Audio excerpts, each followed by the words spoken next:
नमस्कार प्रसिद्ध कवि रघुवीर सहाय की एक पंक्ति है कि व्यवस्था की बुराइयों से समझौता किए बिना, व्यवस्था की बुराइयों से समझौता किए बिना आप सत्ता के गलियारे में नहीं कर सकते प्रवेश। और ये वस्तुतः स्थिति आज हमारे सामने है कि आज आप ये देखें कि बदलाव कितनी तेज़ी के साथ आए, लेकिन उसके बावजूद उन बदलावों के हमारा जो जो भाषाई विकास है या व्यवहारगत जो विकास है वो उस गति से नहीं हो पाया। बदलाव अब आज से 4-5 साल या 6 साल पहले किसी ने सोचा था कि हर घर में रसोई गैस पहुंच जाएगी। मैं किसी व्यक्ति विशेष की यहाँ सराहना करने के लिए नहीं बैठा, लेकिन कुछ एक बदलाव इतनी जल्दी जल्दी आए, मैं उनकी बात कर रहा हूँ। और कहाँ सोचा गया था कि मेट्रो रेल जो है वो इतनी जल्दी बहुत सारे संपर्क सूत्रों से जुड़ जाएगी। बहुत सारी बातें हमने सिर्फ कल्पना लोक में ज़रूर हमने उनका अनुमान लगाया था, उनके बारे में सोचा था, लेकिन इतनी जल्दी जल्दी चीज़ें बदल जाएंगी ये पता नहीं चलता था। कौन मानता था कि कश्मीर का जो स्टेटस है, जो उसका स्तर है, राजनीतिक दर्जा है, वो बदल जाएगा। लेकिन बदलाव आए, पर उन बदलावों के बावजूद जो उन बदलावों से सुख मिलना चाहिए था, जो हमारा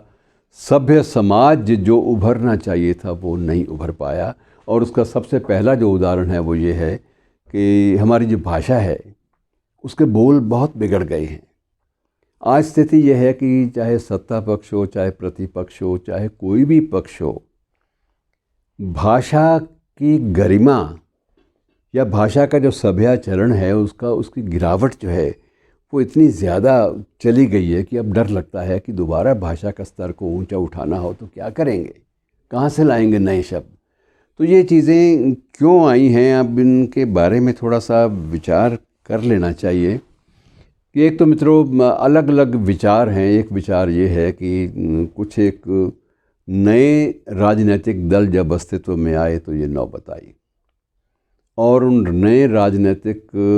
दलों के बारे में ये कहा जाता है कि अगर हम देखें तो बहुत सारे हमारे राजनीतिक दल जो हैं या तो कांग्रेस से निकले या कांग्रेस का हिस्सा बने, या उसी आदर्शों उसी प्रकार का आदर्शवाद लेकर वो अलग अलग नामों से, अलग अलग नोमेनक्लेचर से, अलग अलग नाम पट्टिकाएँ उठाए हुए वो सामने आए। मसलन अब चाहे वो समाजवादी पार्टी थी, चाहे प्रजा समाजवादी दल था जिसे प्रोसोपा भी कहते हैं, पीएसपी भी कहते हैं, चाहे डॉक्टर लोहिया की संयुक्त समाजवादी पार्टी थी, चाहे चौधरी चरण सिंह का भारतीय क्रांति दल था, चाहे वो मुलायम सिंह यादव का अलग से जो जनता दल है उसका उल्लेख कर लें, या बीजू जनता दल की बात कर लें, ये सारे के सारे कहीं ना कहीं कांग्रेस संस्कृति का हिस्सा रहे हैं। लेकिन जब भारतीय जनसंघ के नाम से नई संस्था जब डॉक्टर मुखर्जी ने स्थापित की तो उससे एक प्रकार का ध्रुवीकरण अलग से शुरू हुआ, अलग अलग धाराएं बन गई। एक कांग्रेस कल्चर और दूसरी वो कल्चर, वो संस्कृति जो एक हिंदुत्ववादी संस्कृति का उभार चाहती है, उस दिशा में प्रयास करना चाहती है। लेकिन जब राजनीति की ज़मीन पथरीली देखी तो उस वक्त भारतीय जनसंघ को भी सत्ता में आने के लिए बहुत सारे राज्यों में, बहुत सारे प्रदेशों में उन दलों के साथ समझौते करने पड़े जिन दलों के विरोध में इसका अस्तित्व उठा था। मसलन पंजाब में अगर अकाली दल और भाजपा की सरकार बनी तो वहाँ भाजपा को सत्ता में आने के लिए अकाली दल का सहारा लेना पड़ा। अकाली दल तो पहले से था, लेकिन यही स्थिति उत्तर प्रदेश में आई, यही मध्य प्रदेश में आई। वहाँ मध्य प्रदेश में भी अगर गोविंद नारायण सिंह की सरकार बनी, या उत्तर प्रदेश में अगर मुलायम सिंह यादव की सरकार बनी, और या दूसरे प्रदेशों में भी अगर अलग अलग संविध सरकारें, संयुक्त विधायक दल की सरकारें, कोलिशन गवर्नमेंट जैसे आप कहते हैं, वो अस्तित्व में आई, तो उस वक्त ये था कि आपस में सत्ता के वही श्री रघुवीर सहाय वाली बात दोहरानी पड़ती है कि व्यवस्था के जो तंत्र हैं उनसे समझौते, उसकी बुराइयों से भी समझौते करने पड़ते हैं। और कई जगह ये भी देखा गया कि साम्यवादी दलों ने भी समझौते किए। तो ये व्यवस्था का तंत्र ऐसा है मित्रों, लेकिन इसके बावजूद हमें इस बात का प्रयास ज़रूर करना चाहिए कि भाषा के स्तर पर पतन इतना ज़्यादा ना आ जाए कि हम अपने आप को एक सभ्य समाज का और एक सभ्य राष्ट्र का हिस्सा ना मान पाएँ। हमारे सामने दुविधा हो जाए कि वाकई क्या हम सभ्य हैं, अपनी आने वाली पीढ़ी के लिए हम कौन से उदाहरण छोड़े जा रहे हैं, भाषा का कौन सा स्तर छोड़े जा रहे हैं। तो ये कुछ चीज़ें हैं जो विचारोत्तेजक भी हैं और हमसे बहुत कुछ अपेक्षा करती हैं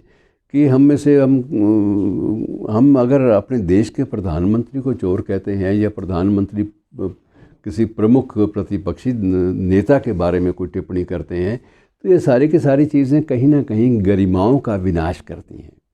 लेकिन ज़रूरी है कि अगर हमने विकास की सीढ़ी पर एक कदम भी आगे उठाना है, विकास की सीढ़ी पर एक भी सीढ़ी हमने आगे चढ़ना है, तो उसके लिए ज़रूरी है कि हमें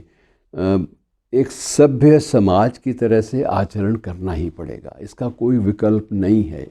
तो ये क्योंकि आजकल ज्वलंत विषय है, इसलिए इसको, ये जो बिगड़े बोल हैं, इनको संवारने की जो प्रक्रिया है, इस पर थोड़ा सा विचार करना हम सब के लिए बहुत ज़रूरी है।